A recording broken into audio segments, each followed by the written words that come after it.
ಗೊತ್ತಾಯಿತು. ಅದು ಕಾಲ ಆದಾಗ ಎಲ್ಲ ನಂತರ ಆಮೇಲೆ ನಮಗೆ ಗೊತ್ತಾಯ್ತು ಇದೇನು ಇಲಾಖೆಯಲ್ಲಿ ತರಬೇತಿ ಪಡೆದು ಟೀಚಿಂಗ್ ಪಡೆದು ಕೆಲಸಕ್ಕೆ ಸೇರಿದಂಥವ್ರಿಗೂ ನಮಗೂ ವೇತನದಲ್ಲಿ ವ್ಯತ್ಯಾಸ ಕಂಡು ನಮ್ಗೆ ಗೊತ್ತಾಯ್ತು ಇದು ಐಡಿಯಾಸ್. ಸರ್ ಹೇಗೆ ಈಗ ಮಾಡ್ತಾ ಇದ್ದೀರಾ? ಆಯ್ಕೆ ಮಾಡ್ಕೊಂಡಾಗ ಯಾವುದೇ ನಿರ್ಬಂಧ ಇರಲಿಲ್ಲ, ಆದೇಶ ಆಯ್ತು, ಅದರಂತೆ ನಾವು ವಿಶೇಷ ಪ್ರಕರಣದಲ್ಲಿ ಆಯ್ಕೆ ಆಗ್ತೀವಿ. ಇಲ್ಲ ಇದು ಅನ್ಟ್ರೈಡ್ ಅಂಡ್ ಟ್ರೈಡ್ ಕೇಸ್. ಇದು ಅವರು ತರಬೇತಿ ಮಾಡ್ಕೊಂಡಿದ್ರೆ ನೀವು ಮಾಡ್ಕೊಂಡಿಲ್ಲ ಅಂದ್ರು ಅದು ನಮಗೂ ಗೊತ್ತಿರಲಿಲ್ಲ, ಯಾಕಂದ್ರೆ ಆಯ್ಕೆ ಮಾಡ್ಕೋ ಯಾವುದು ಕೇಳಿರ್ಲಿಲ್ಲ, ಹಾಗಾಗಿ ನಮಗೂ ಗೊತ್ತಿರಲಿಲ್ಲ. ಅಂದ್ರೆ ನಾವು ಹೀಗೆ ಕೆಲಸ ಮಾಡ್ಕೊಂಡು ಹೋಗ್ತಿದ್ದಾಗ 92ನೇ ಇಸ್ವಿಲಿ ಪ್ರೌಢಶಾಲಾ ಶಿಕ್ಷಕರಿಗೆ ಒಂದು ಆದೇಶ ಬರುತ್ತೆ. 20 ವರ್ಷಗಳ ಕಾಲ ಯಾರು ಸತತವಾಗಿ ಕಾರ್ಯವನ್ನು ನಿರ್ವಹಿಸುತ್ತಿರೋ ಅಂಥವರಿಗೆ ಗ್ರೇಡ್ ಫಸ್ಟ್ ಅವ್ರನ್ನ ಬರೀ ಕೇವಲ BA BSc ಮೇಲೆ ಮಾತ್ರ ಆಯ್ಕೆ ಮಾಡ್ಕೊಂಡಿರ್ತಾರೆ, B.Ed ಮಾಡ್ಕೊಂಡಿರೋದಿಲ್ಲ ಹೈಸ್ಕೂಲ್ನವರು. ಅದು ಆದೇಶ ಆದಾಗ ನಾವು ಎಚ್ಚೆತ್ಕೊಂಡ್ವಿ. ಹೈಸ್ಕೂಲ್ನವರು ಬರೀ BA BSc ಮಾಡಿಕೊಂಡು ಪ್ರೌಢಶಾಲಾ ಶಿಕ್ಷಕರಾಗಿ ಅವ್ರಿಗೆ A ಗ್ರೇಡ್ ಕೊಟ್ಟರು, B.Ed ಗ್ರೇಡ್ ಕೊಟ್ಟರು, ತರಬೇತಿ ಮಾಡ್ಕೊಳ್ಳಲ್ಲ. ನಮಗೆ ತರಬೇತಿ ರಹಿತರ ಸೇರ್ಕೊಂಡ್ವಿ ನಾವು. ಆದರೂ ಸಹ ನಮಗೆ ಟ್ರೈಡ್ ಸ್ಕೇಲ್ ಅಂದ್ರೆ ತರಬೇತಿ ಪಡೆದವರ ಒಂದು ವೇತನ ಶ್ರೇಣಿಯಲ್ಲಿ ವೇತನವನ್ನು ಯಾಕೆ ನಿಗದಿಪಡಿಸಿಲ್ಲ ಅಂತ ನಮ್ಮ ಪ್ರಶ್ನೆ. ಆವಾಗ ನಾವೇನು ಮಾಡಿದ್ವಿ, ಸರ್ಕಾರಕ್ಕೆ ಮನವಿ ಕೊಟ್ವಿ ಇಲಾಖೆಗೆ. ಆಗ ಸರ್ಕಾರ ನಾವು ಅರ್ಜಿ ಸಮಿತಿಗೆ ಅರ್ಜಿ ಹಾಕ್ತೀವಿ ನಮ್ಮ ಇಲಾಖೆಯಿಂದ, ನಮ್ಮ ಶಿಕ್ಷಕರಿಂದ ಒಂದು ಸಂಘ ಮಾಡಿಕೊಂಡು. ಆಗ ಸರ್ಕಾರದಿಂದ ಮನಗಂಡು ಒಂದು ಸಮಿತಿಯನ್ನು ರಚಿಸಿದೆ. ಹೈಸ್ಕೂಲ್ಗೆ ಪ್ರೌಢಶಾಲಾ ಶಿಕ್ಷಕರಾಗಿ ಗ್ರೇಡ್ 1ರಿಂದ ಗ್ರೇಡ್ 2ರಿಂದ ಗ್ರೇಡ್ 2ಗೆ ಪ್ರಮೋಷನ್ ಕೊಟ್ಟರು. ಇವ್ರಿಗೆ ಯಾಕೆ ಕೊಡಬಾರ್ದು?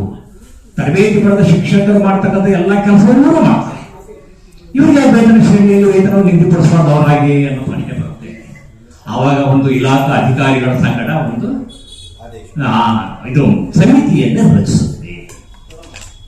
ಹೈಸ್ಕೂಲ್ ಹೇಗೆ ಆದೇಶ ಮಾಡ್ತೋ ವಿಶೇಷ ಪ್ರಕರಣ ಅಂತ ಇದಕ್ಕೊಂದು ವರದಿ ಕೊಡಿ 1 ತಿಂಗಳೊಳಗೆ ಅಂತ ಇಲಾಖಾ ಅಧಿಕಾರಿಗಳು ವರದಿಯನ್ನು ಕೇಳುತ್ತೆ.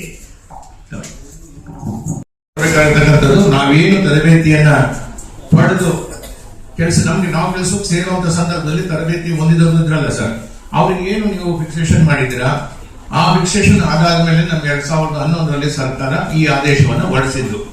ನಾವು ಕೇಳ್ತಾ ಇರ್ತಕ್ಕಂಥದ್ದು ನಾವು ಅಲ್ಲಿಂದ ಕೊಡಿ ಅಂತ ನಾವೇನು ಕೇಳ್ತಾ ಇಲ್ಲ. ಸರ್ಕಾರದ ಏನು ಆದೇಶ ಆಯ್ತು 2011ನೇ ದಿನ, ಆವತ್ತು ನೀವೇನು ನಮಗೆ ಸವಲತ್ತನ್ನು ಕೊಡಬೇಕು ಅಂತ ಸರ್ಕಾರದ ಗಮನ ಅದರ ಕಡೆ ಇತ್ತು, ಸರ್ಕಾರದ ಉದ್ದೇಶ ಆಗಿತ್ತು ಅದು. ಅದರಂತೆ ನಾವು ಆ ಆದೇಶದ ದಿನಾಂಕದಿಂದ ಹಿಡಿದು ನಾವು ನಿವೃತ್ತಿ ಆಗುವ ದಿನಾಂಕದವರು ನಮಗೆ ಕೊಟ್ಟಿದ್ದಾರೆ ಸರ್. ನಾವೆಲ್ಲರೂ ತಗೊಂಡಿದ್ದೀವಿ, ಅದರ 20-25% ತಗೊಂಡಿಲ್ಲ. ತದನಂತರ ಕೊಟ್ಟಿರ್ತಕ್ಕಂಥ ಕೆಲವರ ಶಿಕ್ಷಕರ ಹಣವನ್ನು ವಾಪಸ್ ಪಡ್ಕೊಂಡ್ರು. ಯಾಕೆ ಅಂದ್ರೆ ಅದನ್ನ ಹೆಚ್ಚುವರಿ ಅಂತ ತೋರಿಸ್ಬಿಟ್ರು ಅವರು.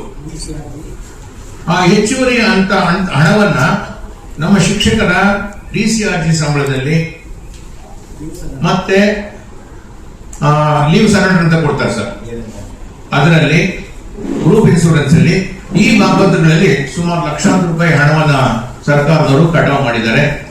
ಆ ಕಟಾವು ಮಾಡಿದಂತ ಸಂದರ್ಭದಲ್ಲಿ ಯಾರ್ಯಾರು ನೋಟಿಸ್ ಹೋಗಿತ್ತೋ ಅವ್ರು ಮಾತ್ರ ಕೋರ್ಟ್ಗೆ ಹೋಗಿದ್ದಾರೆ. ಉಳಿದಂತೆ ನಾವು ಯಾರು ಕೋರ್ಟ್ಗೆ ಹೋಗಿಲ್ಲ, ನಮ್ಗೆ ಯಾವುದೇ ರೀತಿಯಾದಂತ ನೋಟಿಸ್ ಬಂದಿಲ್ಲ ಸರ್. ಯಾಕೆ ಹೋಗಿಲ್ಲ ಕೋರ್ಟ್ಗೆ? ನಮಗೆ ನೋಟಿಸ್ ಬಂದಿಲ್ಲ. ನಮಗೆ ನೋಟಿಸ್ ಬಂದಿದ್ರೆ ನಾವು ಹೋಗ್ಲಿಕ್ಕೆ ಒಂದು ಅವಕಾಶ ಇತ್ತು. ತಕ್ಷಣಕ್ಕೆ ಏನ್ ಮಾಡಿದ್ರು, ಆ ಬೀಸೋದನ್ನೇ ತಪ್ಪಿಸ್ಕೋಬೇಕು ಅಂತ ಹೇಳ್ಬಿಟ್ಟು ಕೆಲವರು ಯಾರ್ಯಾರ ಸಂಬಳದಲ್ಲಿ ಹಣ ಕಟಾವು ಆಗಿತ್ತೋ ಅವ್ರು ಮಾತ್ರ ಕೋರ್ಟ್ಗೆ ಹೋದ್ರು ಸರ್. ನಮ್ಗೆ ಯಾವ್ದು ನೋಟಿಸ್ ಬಂದಿರಲಿಲ್ಲ, ನಾವು ಕೋರ್ಟ್ಗೆ ಹೋಗ್ಲಿಲ್ಲ ಸರ್. ನಮ್ಗೆ ಏನ್ ಮಾಡಿದ್ರು, ನಾವು ನಿವೃತ್ತಿ ಆದಂತ ದಿನಾಂಕದ ಮುಂದಿನ ದಿನಾಂಕದಿಂದ ನಮಗೆ ಗೊತ್ತಿಲ್ಲದ ಹಾಗೆ ನಮಗೆ ಕೊಟ್ಟಿರ್ತಕ್ಕಂಥ ನಿವೃತ್ತಿ ವೇತನ ಸೌಲಭ್ಯವನ್ನ ತಡೆ ಹಿಡಿದ್ಬಿಟ್ರು ಸರ್. ಅದನ್ನ ಪಡ್ಕೊಳ್ಬೇಕು ಅಂತಾನೆ ನಾವು ಇಷ್ಟೆಲ್ಲ ಹೋರಾಟ ಮಾಡ್ತಾ ಇದ್ದೀವಿ. ನಿರಂತರವಾಗಿ 15 ವರ್ಷ ನಾವು ಓಡಾಡ್ತಾ ಇದ್ದೀವಿ. ನಾವು ಅದನ್ನ ಪಡ್ಕೊಳ್ಳೋಕೆ ಆಗ್ತಾ ಇಲ್ಲ. ಕೋರ್ಟ್ ಅಲ್ಲಿ ಏನಾದ್ರು ಕೇಸ್ ಹಾಕಿದ್ದೀರಾ ಸರ್? ಕೋರ್ಟ್ ನಾವು ಹಾಕ್ಲಿಲ್ಲ. ಯಾರು ಕಟಾವ್ ಹೋಗಿದ್ರು, ಕಟಾವನ್ನ ತಡೆ ಹಿಡಿಯುತ್ತೆ ಅಂತ ಅವ್ರು ಹೋಗಿದ್ರಲ್ಲ ಸರ್, ಅವ್ರಿಗೆ ಸ್ಟೇ ಸಿಗ್ತದೆ ಸರ್. ಆ ಸ್ಟೇ ಹೋಗಿದ್ದವ್ರು ಮಾತ್ರ ಕೋರ್ಟ್ಗೆ ಹೋಗಿದ್ದಾರೆ ಸರ್. ನೀವು ಇಂಪ್ಲೀಡ್ ಮಾಡಲ್ವಾ ಅದ್ರಲ್ಲ? ಕೇಸಲ್ಲಿ ಇಂಪ್ಲೀಡ್ ಮಾಡ್ಕೋಬಹುದಲ್ಲ ತಮ್ಮ ಹೆಸರುಗಳನ್ನೆಲ್ಲ? ಸರ್ ನಮ್ಗೆ ಇಂಪ್ಲೀಡ್ ಮಾಡ್ಲಿಕ್ಕೆ ನಮ್ಗೆ ಏನಾಗುತ್ತೆ ಅಂದ್ರೆ ನಮ್ಗೆ ದಾರಿ ಸಿಗ್ಲಿಲ್ಲ. ಯಾಕಂದ್ರೆ ನಮ್ಗೆ ನೋಟಿಸ್ ಕೊಟ್ಟಿದ್ರೆ ನಾವು ಕೂಡ ಕೋರ್ಟ್ಗೆ ಹೋಗೋದು ಅವಕಾಶ ಇರ್ತದೆ ಸರ್. ನಮ್ಗೆ ನೋಟಿಸ್ ಕೊಟ್ಟಿಲ್ಲ. ಅಲ್ಲ, ಈಗ ನಿಮ್ ಗಮನಕ್ಕೆ ಬಂದಿದೆ ತಾನೆ ಬೇರೆಯವ್ರಿಗೆ ಹಿಂಗ್ ಆಗ್ತಾ ಇದೆ ಅನ್ಯಾಯ ಅಂತ. ಸೊ ಅದನ್ನ ನೀವ್ ಯಾಕೆ ನ್ಯಾಯ ಕೇಳಕ್, ನ್ಯಾಯದ ಬಾಕ್ಲ ಯಾಕೆ ತಟ್ಟಬಾರ್ದು ಸರ್? ಇವತ್ತು ಆಗ್ಬೋದು, ನಾಳೆ ಆಗ್ಬೋದು. 912 ಜನ ಇದ್ದೀವಿ ಸರ್ ನಾವು. 912 ಜನ ಇದ್ದೀವಿ ಸರ್ ನಾವು. ಹಾಗಾಗಿ ನಾವು ಈ 912 ಜನದಲ್ಲಿ ತರಬೇತಿ ಹೊಂದಿದವರು ಇದ್ದಾರೆ, ತರಬೇತಿ ಹೊಂದದೇ ಇರ್ತಕ್ಕಂಥವ್ರು ಇದ್ದಾರೆ. ಹೇಳ್ಕೊಟ್ಟಾರೆ 912 ಜನ ನಾವಿದ್ದೀವಿ ಸರ್ ನಾವು. ಸೊ ಈಗ ಮತ್ತೆ ನ್ಯಾಯಕ್ಕೆ ಏನ್ ಮಾಡ್ತೀರಾ ಮುಂದಿನ ದಿನ? ಅದೇ ಈಗ ತಮ್ಮ ಸಹಕಾರಕ್ಕೆ ನಾವು ಬಂದಿದ್ದೀವಿ. ತಮ್ಮ ಸಹಕಾರ ನಮ್ಗೆ ಖಂಡಿತ ಬೇಕು. ತಾವುಗಳು ಪ್ರಚಾರವನ್ನ ಮಾಧ್ಯಮದ ಮೂಲಕ ಪ್ರಚಾರ ಮಾಡಿ. ಈಗ ಈ ಶಿಕ್ಷಣ ಇಲಾಖೆಗೆ ಏನು ಮನವಿ ಕೊಟ್ಟಿಲ್ಲ ಗಣಿತದ ಮಂಡಲ ಇದೆ ಸರ್ ನಮ್ಮ ಹತ್ರ. ಅಲ್ಲ, ಈಗ ನಿಮ್ ರೆಪ್ರೆಸೆಂಟೇಟಿವ್ ಶಿಕ್ಷಕರ ಕ್ಷೇತ್ರ, ಪದವೀಧರ ಕ್ಷೇತ್ರ ಅಂತಾರೆ. ನಾವು 915 ಜನ ನಾವೇನಿದ್ದೀವಿ ಇದರಲ್ಲಿ ಸುಮಾರು ಒಂದು 300 ಅಂದಾಜು ಸರ್, ನಿಖರವಾದಂತಹ ಅಂಕಿಅಂಶ ಅಲ್ಲ ಇದು. ಒಂದು 300 ಒಳಗಡೆ ಎಜಿ ಅವರೇ ಸ್ವಪ್ರೇರಣೆಯಿಂದ ಅವರೇ ಮಾಡಿದ್ದಾರೆ. ಇನ್ನು ಕೆಲವರು ನಾವೆಲ್ಲ ವಿಚಾರಣೆ ಮಾಡಿದಾಗಿ ನಮಗೆ ಇಲ್ಲ ಅದರಲ್ಲಿ 43ನೇ ನಿಯಮ ತೊಡಕಿದೆ. ಈಗ ನೀವು ಈ ಪ್ರಕರಣವನ್ನ ಇಲಾಖೆಯಲ್ಲಿ ಗಮನಕ್ಕೆ ತಂದು ವಿಶೇಷ ಪ್ರಕರಣ ಅಂತ ನೀವು ಮಾಡಿಸ್ಕೊಂಡು ಬಂದ್ರೆ ನಾವು ಕೊಡ್ತೀವಿ ಅಂತಕ್ಕಂಥ ಓರಲ್ ಅಲ್ಲಿ ಹೇಳಿದ್ದಾರೆ ಸರ್. ಬಾಯಿ ಮಾತಲ್ಲಿ ಹೇಳಿದ್ದಾರೆ ಇಲಾಖೆಯಲ್ಲಿ ನಮ್ಗೇನು ಅರ್ಜಿ ಇದು ಕೊಟ್ಟಿಲ್ಲ, ಲೆಟರ್ ಕೊಟ್ಟಿಲ್ಲ, ಏನಿಲ್ಲ. ನೀವು ಪ್ರಕರಣವನ್ನ ವಿಶೇಷ ಪ್ರಕರಣ ಅಂತ ಮಾಡಿಸ್ಕೊಂಡು ಬನ್ನಿ, ನಾವು ಖಂಡಿತ ಮಾಡ್ಕೊಡ್ತೀವಿ ಅಂತ ಹೇಳ್ತಾರೆ ಸರ್. ಈಗ ಎಲ್ಲ ಇವರು 43ನೇ ಪ್ರಕಾರ ನಿಯಮದ ಪ್ರಕಾರ ನಿಮ್ಗೆ ಸ್ಟೇಡಿ ಬರುತ್ತೆ, ಸ್ಯಾಲರಿ ಬರಲ್ಲ, ವೇತನ ಬರಲ್ಲ ನಿಮ್ಗೆ ಅಂತಕ್ಕಂಥ ಮಾತನ್ನ ಎಲ್ಲರಿಗೂ ಹೇಳಿ ಮಾಡ್ಕೊಟ್ಟಿದ್ದನ್ನ ವಾಪಸ್ ಇಟ್ಕೊಂಡಿದ್ದಾರೆ. DCRT ಮತ್ತೆ ನ್ಯೂಸ್ ಎಲ್ಲ ಸರ್ ನಮ್ಮ ಸ್ನೇಹಿತರು ಮಾತಾಡಿದ್ರು 43ನೇ ನಿಯಮ ಬರೋದಿಲ್ಲ, ಬರೀ ವೇತನ ಶ್ರೇಣಿಯಲ್ಲಿ ಮಾಡಿಕೊಟ್ಟಿದ್ದಾರೆ ಅಂತ ಹೇಳ್ಬಿಟ್ಟು ಆದೇಶ ಪ್ರಾರಂಭದ ಆದೇಶ ಆಗಿದ್ದು ವೇತನ ಶ್ರೇಣಿ ಅಂತಾನೆ ಸರ್ ಆಗಿದ್ದು. ಆದ್ರೆ ಮುಂದಿನ 4/7/2014ನೇ ದಿನದಿಂದ ಅವ್ರೇನ್ ಮಾಡಿದ್ರು, ವೇತನವನ್ನ ಸಮ ಮಾಡ್ರಿ ಅಥವಾ ಸರಿದೂಗಿಸ್ರಿ, ಸಮಾನಗೊಳಿಸ್ರಿ ಅಂತಕ್ಕಂಥ ಪದವನ್ನ ಬಳಸ್ತಾ ನಮ್ಗೆ ಆದೇಶ ಮಾಡಿಕೊಟ್ಟಿದ್ದಾರೆ ಸರ್. ಅದಕ್ಕೆ ನಾನು ದಾಖಲೆ ಇಟ್ಕೊಂಡೆ ಮಾತಾಡ್ತಾ ಇದ್ದೀನಿ ಅಂತ ಮಾತ್ರ. ನಮಗೆ 4/7/2014 ಅಲ್ಲಿವರೆಗೂ ವೇತನ ಶ್ರೇಣಿ ಅಂತ ಇತ್ತು. ಈಗ ವೇತನ ಶ್ರೇಣಿ ಅಂತ ಆದ್ಮೇಲೆ ಆ ಒಂದು ತಾರೀಕಿನಿಂದ ನಮಗೆ ವೇತನವನ್ನ ಸಮಾನ ಮಾಡ್ರಿ ಅಂತಕ್ಕಂಥ ಪದನೇ ಬರ್ತಾ ಇದೆ.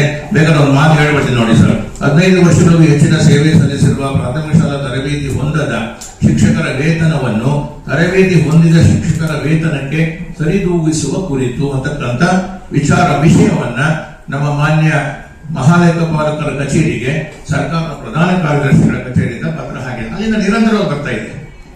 ಪ್ರಾರಂಭದಲ್ಲಿ 1 ವರ್ಷ ಮಾತ್ರ ವೇತನ ಶ್ರೇಣಿ ಅಂತ ಬಂತು. ಆಧಾರದಲ್ಲಿ ಪರ್ಮನೆಂಟ್ ಮಾಡಿದ್ರು, ಗ್ರೇಡ್ ಫಸ್ಟ್ ಗೆ ಪ್ರಮೋಟ್ ಮಾಡಿದ್ರು. 20 ವರ್ಷಗಳ ಸೇವೆ ಯಾರು ಸಲ್ಲಿಸಿದಿರೋ ಅವರಿಗೆ ಗ್ರೇಡ್ 1ಕ್ಕೆ ಪ್ರಮೋಟ್ ಮಾಡ್ತಾರೆ.